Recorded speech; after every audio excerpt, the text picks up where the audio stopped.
Vote थोड़ा कम दिखता है। ऐसी एक छोटी सी मीटिंग में मैं जवाहर मोहल्ले में बैठा हुआ था।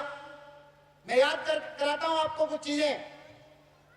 छोटी सी मीटिंग में जवाहर मोहल्ले में बैठा हुआ था, तो वहां मैंने कहा अपने कुछ साथियों से जो यहां काम कर रहे थे, भाई इस बार ध्यान रखना, अगर आप एक बोतल शराब पे अपना वोट बेच दोगे तो जो आदमी एक बोतल शराब पे आपका वोट खरीदेगा वो अगले 5 साल आपका खून पीता रहेगा। इस बात का ध्यान रखना।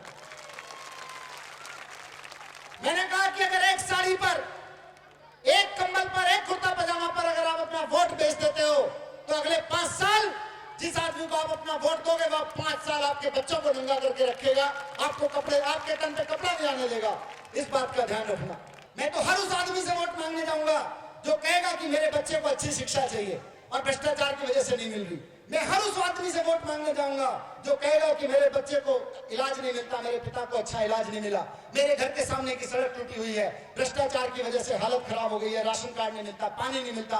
मैं हर उस आदमी से वोट मांगने जाऊंगा जो कहेगा कि बिजली के भ्रष्टाचार के कारण हमारी बिजली महंगी हो गई है। हम हर उस आदमी से वोट मांगने जाएंगे और वो हर गली में रहता है, और किस गली में, किस घर में, कहां रहता है, कितने लोग रहते हैं हर घर में, मेरे को गिनती में पता है साथियों। उनसे वोट मांगने जाएंगे। उनमें से जो यहां बैठा है इस बार झाड़ू पे मोहर लगाएंगे।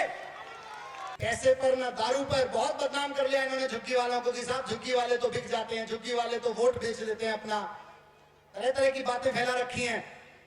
तो पैसे पर ना दारू पर मोहर लगेगी, पैसे पर ना दारू पर, पैसे पर ना दारू पर, झाड़ू पे मोहर याद रखिएगा। अरविंद केजरीवाल को मुख्यमंत्री बनाना है इस बार दिल्ली में। अब मैं अरविंद भाई से निवेदन करूंगा कि वो आपके बीच में अपनी बात रखें। एक बार जोरदार तालियों के साथ स्वागत करिए अरविंद भाई। आप इतनी भारी संख्या में आए हमारी बात सुनने के लिए। अभी मेरे से पहले 2-3 वक्ताओं ने कहा अरविंद केजरीवाल को मुख्यमंत्री बनाना है, अरविंद केजरीवाल को मुख्यमंत्री बनाना है। अरविंद केजरीवाल को मुख्यमंत्री नहीं बनना, हमारा सबका मकसद है दिल्ली के हर नागरिक को मुख्यमंत्री बनाना है, दिल्ली के हर नागरिक को मंत्री बनाना। हम अंदर मुख्यमंत्री नहीं बनने जा रहे जी, हम आपको मुख्यमंत्री बनाने जा रहे हैं। ये सत्ता के लिए तोड़ के ये सत्ता आपके हाथ में देने के लिए जा रहे हैं। 4 दिसंबर को दिल्ली के चुनाव होने वाले हैं। आम आदमी पार्टी दिल्ली की सारी 70 सीटों पे अपने उम्मीदवार खड़े कर रही है। पर सबसे पहले ये सोचने की जरूरत है ये आम आदमी पार्टी बनानी क्यों पड़ी भाई? और इतनी पार्टियां, आम आदमी पार्टी क्यों बनानी पड़ी? तो एक चीज बताओ, यहां अन्ना हजारे का नाम किस किसने सुना है? सबने सुना है। 2 साल पहले याद करो, 2 साल पहले अन्ना हजारे जी रामलीला मैदान में आके बैठे थे, 13 दिन का अनशन करा था उन्होंने। हम लोग इसलिए गए थे रामलीला मैदान, देश में बहुत भ्रष्टाचार हो रहा है। किसी भी विभाग में चले जाओ, राशन कार्ड बनवाने चले जाओ, पैसे मांगते हैं राशन कार्ड बनाने के।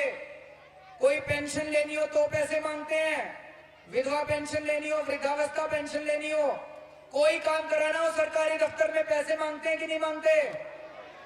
अन्ना हजारे कह रहे थे देश में एक ऐसा कानून बनाओ, लोकपाल बिल बनाओ कि अब अगर इस देश में कोई भ्रष्टाचार करे, कोई पैसे मांगे तो उसको जेल होनी चाहिए, उसकी संपत्ति जब्त होनी चाहिए, उसको नौकरी से बर्खास्त किया जाना चाहिए। तो सारी पार्टियों ने कहा था अन्ना जी आप अपना अनशन खत्म कर दो, हम आपका लोकपाल पास कर देंगे। 2 साल हो गए, अभी तक इन्होंने लोकपाल बिल पास नहीं किया। 3 बार अन्ना जी ने अनशन करके देख लिया इन 2 साल में, 2 बार मैंने अनशन करा, लेकिन ये पार्टियां नहीं मानी। आज अगर ये अन्ना वाला लोकपाल पास कर दे, ये सारे नेता तिहाड़ जेल पहुंच जाएंगे, इसलिए ये अन्ना वाला लोकपाल बिल पास नहीं कर रहे। ये समझ में आ गया हम लोगों को। हार के हम लोगों को आम आदमी पार्टी बनानी पड़ी। 4 दिसंबर को दिल्ली के चुनाव हैं, 8 दिसंबर को नतीजे आ जाएंगे, 15 दिसंबर को आम आदमी पार्टी की दिल्ली में सरकार बन जाएगी, और 29 दिसंबर को दिल्ली विधानसभा का स्पेशल सत्र बुलाएंगे। विधानसभा में नहीं बुलाएंगे, रामलीला मैदान में बुलाएंगे दिल्ली विधानसभा का सत्र। आप सारे लोग आना वहां पे। 29 दिसंबर डेट याद कर लो, 29 दिसंबर को सारी दिल्ली रामलीला मैदान में आए। सारी दिल्ली वालों के सामने रामलीला मैदान में वही लोकपाल बिल पास करेंगे। हम सारे गए थे रामलीला मैदान, अब दिल्ली के लोगों का सपना पूरा होने वाला है। इनकलाब